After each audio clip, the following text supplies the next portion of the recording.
My name's Alex. I'm 34 years old and I am an artist and theatre projects manager.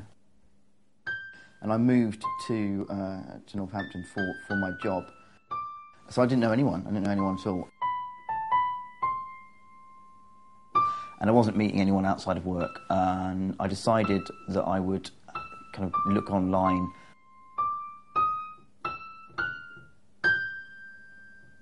I was looking for somebody who would be open-minded, quirky, fun, a bit musical. Somebody who had their own aspirations and ability to be... Yeah, I was looking for somebody who still had some excitement about the notion of being alive and hadn't had everything kind of, you know, sucked dry from them. My name's Izzy, I'm 36 years old. Job-wise, I describe myself as a trainer, coach.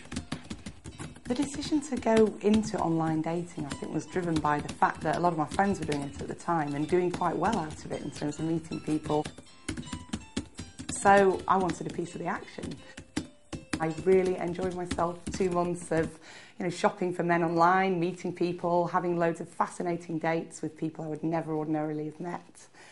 Didn't have a single bad date. Similarly, I didn't really meet anybody that I clicked with. One evening I was online, searching on Guardian Soulmates, glass of wine in hand. As I went onto my homepage, in the randomly generated profiles, Alex's face popped up, arty theatre boy. His profile was hilarious, right combination of self-deprecating and also funny. I was intrigued enough to drop him an email, sent him a few, what I like to think were humorous lines. So one day, I got this email from this girl. It wasn't particularly long, but it was fun. It had an energy to what she'd written. And, well, I wrote back, because she seemed quite nice, and at length, because I like to write.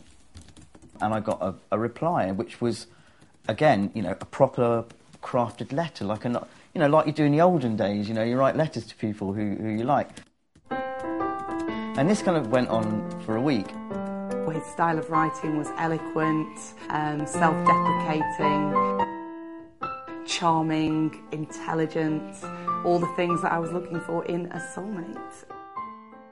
So it was almost like an old-fashioned courtship through a very modern technological channel, which was probably fundamental to the process of falling in love, because I think we started before we even met.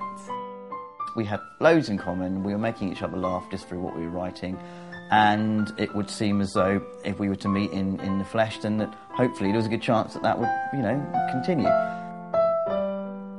It transpired that I was going to be in Northampton, his hometown. Unfortunately, he wasn't due to be there, which was a little bit of a shame. He was due to be in London. But it didn't stop me banging on about him ad nauseum once the wine started flowing. It turned out that her friend Kelly was best friends with one of my best friends, Joe. So I texted him to tell him that I'd met somebody who knew him, and he texted back. It transpired that he wasn't actually in London at all. His London plans had fallen through. Within 5 minutes there was a knock on the door, and I opened the door, pushing everyone out of the way to get there. She took my hand and we ran off down the road. I wanted to run away with him into the night, which is quite frankly what we did. We grabbed hands, and then we ran off round the corner to his house, together, giggling like children.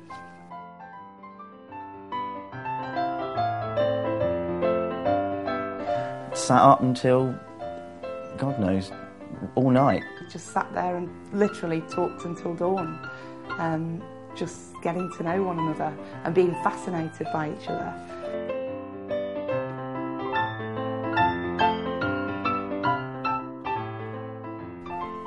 That was our first night together. It just felt like coming home, really. I feel complete. I feel like the missing bit is not missing anymore. The day after we met, I said to him, I think I've met my soulmate, and I'm only half joking. And he said exactly the same. I love him more as time goes on. Out of 100%, we're probably at around a 90 at the moment.